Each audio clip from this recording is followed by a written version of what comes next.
When you think about the oldest volcanoes on Earth, what number comes to mind? A few thousand years? Maybe 100,000? Try adding a few billion to that. The volcanic rocks we're about to explore are so ancient they predate dinosaurs, trees, fish, and even oxygen in our atmosphere. Here's the thing that makes this question tricky. We're actually talking about two completely different categories. There are active volcanoes with long histories, the ones still rumbling and erupting today. Then there are ancient volcanic formations, remnants from when Earth was practically unrecognizable. The gap between these categories is staggering, and understanding both tells us something profound about our planet. Let's start with the truly ancient stuff, because honestly, it's mind-bending. Deep in Western Australia sits the Pilbara Craton. Craton, that's geologists speak for the oldest, most stable chunks of continental crust, the foundations upon which modern land masses were built. The Pilbara Craton contains volcanic rocks dating back 3.8 billion years. To put that in perspective, Earth itself is only 4.54 billion years old. These rocks formed when our planet was barely a billion years into its existence. Walk through the Pilbara today, and you're stepping on remnants of volcanoes that erupted when Earth had no ozone layer. No complex life, possibly no continents as we'd recognize them.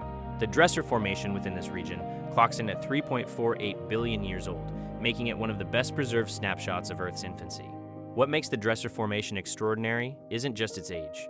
Scientists have discovered evidence of early microbial life preserved within these volcanic deposits, fossilized hot spring systems that might represent the earliest life on land. Think about that for a second. Volcanic activity and the very origins of life intertwined in rocks older than most of Earth's history. But Western Australia isn't alone in preserving these ancient secrets. Travel to South Africa and you'll find the Barberton Greenstone Belt, another geological treasure trove spanning 3.55 to 3.22 billion years ago.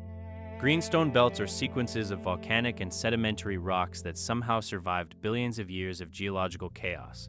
The Barberton Belt is particularly famous because it's the type locality for komatiite, an ultramafic volcanic rock that barely exists in modern geology. Why komatiite? Because Earth's mantle was significantly hotter during the Archean Eon. We're talking about lava so scorching hot it behaved completely differently from anything erupting today. Modern basaltic lava flows at roughly 1,000 to 1,200 degrees Celsius. Komatiite lavas reach temperatures exceeding 1,600 degrees, hot enough to melt through rock like butter.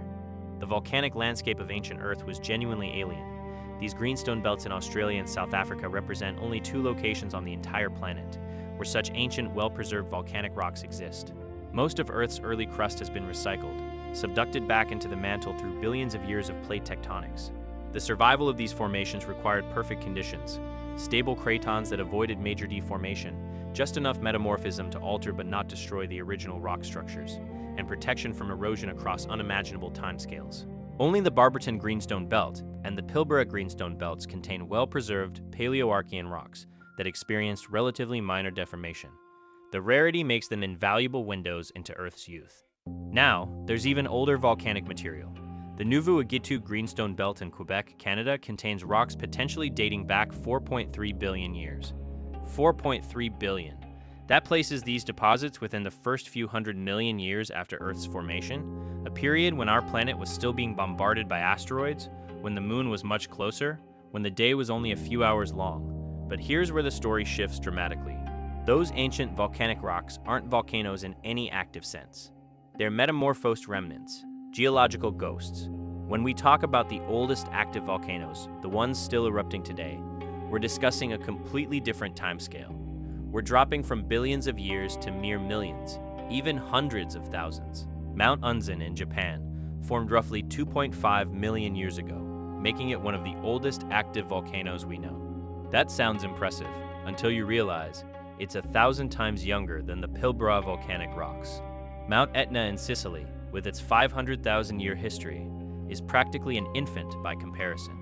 Yet Etna holds the longest documented record of continuous volcanic activity, with written accounts stretching back to 1500 BCE. The gap between ancient volcanic rocks and ancient active volcanoes reveals something crucial about Earth's evolution. The planet that produced those Archean komatiite flows was fundamentally different. Hotter mantle, different atmospheric composition, possibly different tectonic processes altogether. Some researchers question whether plate tectonics as we understand it today even operated during Earth's first 2 billion years, which raises an intriguing question. What did those ancient volcanic systems actually look like in action? Picture this: volcanoes erupting beneath an orange sky, spewing lava so hot it glowed white instead of red. The atmosphere contained almost no oxygen. The oceans were acidic, greenish, possibly even warm from all the geothermal activity. The moon loomed enormous in the sky, creating massive tides that reshaped coastlines daily. This was Earth during the Archean Eon, when those ancient volcanic systems were actively reshaping the planet's surface. The connection between these ancient volcanoes and life itself is extraordinary. The Dresser Formation in the Pilbara Craton, dated to 3.48 billion years ago, contains some of the earliest convincing evidence of life on Earth. Not just any life evidence, but microbial biosignatures preserved in hot spring deposits, including geyserite. These microbes were living directly alongside active volcanic systems, possibly deriving energy from the hydrothermal fluids circulating through the volcanic caldera. Volcanic activity didn't just shape the landscape, it may have created the very conditions necessary for life to emerge. Think about what volcanic eruptions provide: heat energy, mineral-rich fluids, chemical gradients, gases released into the atmosphere. Every one of these could have been essential for primitive biochemistry. The reducing atmosphere of early Earth, lacking oxygen but rich in methane, ammonia, and carbon dioxide, was largely maintained by volcanic outgassing. Without those ancient volcanic systems, Earth's atmosphere and oceans would have evolved completely differently. But here's what's genuinely mind-bending. Those Archean volcanic systems operated for hundreds of millions of years. The Barberton Greenstone Belt records a geological history spanning at least 490 million years of volcanic and sedimentary deposition. 490 million years, that's longer than the entire span from the first dinosaurs to today. These weren't brief volcanic episodes. They were sustained periods of crustal formation that built the foundations of continents. The cratons containing these ancient volcanic rocks, stable continental cores like the Pilbara and Kaapvaal, became the seeds around which modern continents grew. Every subsequent piece of continental crust that formed attached itself to these ancient nuclei.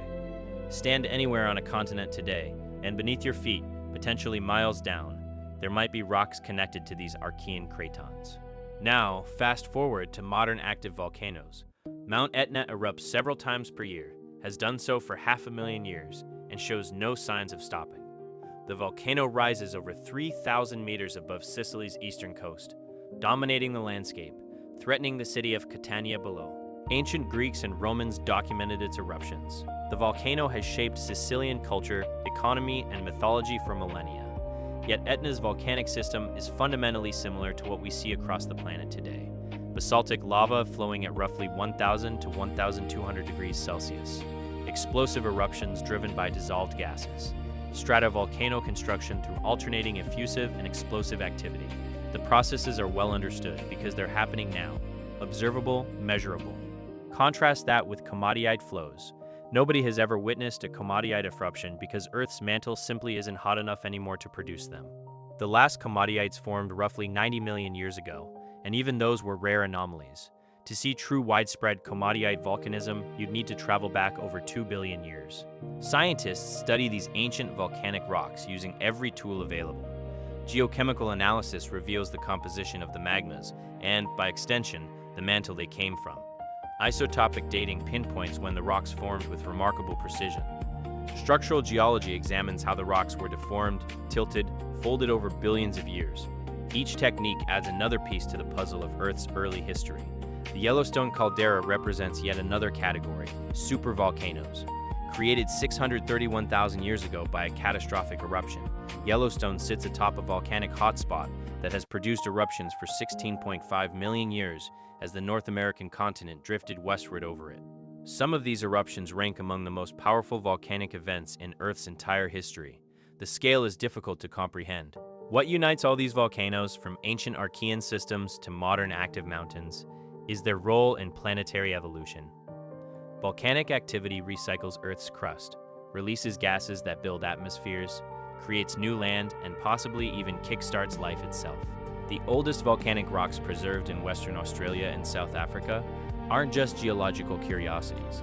They're archives of Earth's youth, records of how our planet transformed from a molten hellscape into something capable of supporting complex chemistry, then biology, then eventually us. Standing in the Pilbara today, surrounded by 3.5 billion-year-old volcanic rocks, you're touching Earth's infancy. The volcanoes that created those rocks erupted when our planet was less than a quarter of its current age, when the sun was dimmer, when the day was shorter, when nothing remotely resembling modern life existed. Yet those ancient eruptions set processes in motion that eventually led to everything we see around us. That's the real power of studying the world's oldest volcanoes. The volcanic story spans Earth's entire existence, from those impossibly ancient Archean systems to Mount Etna's regular fireworks display over Sicily. 4 billion years of eruptions, each generation of volcanoes fundamentally different from the last, each playing its part in sculpting the planet we inhabit today. The oldest volcanic rocks tell us where we came from.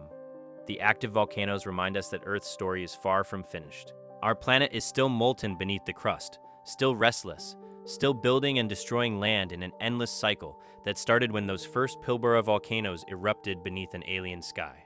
Next time you see footage of an erupting volcano, remember you're watching the same process that's been reshaping Earth for over 4 billion years.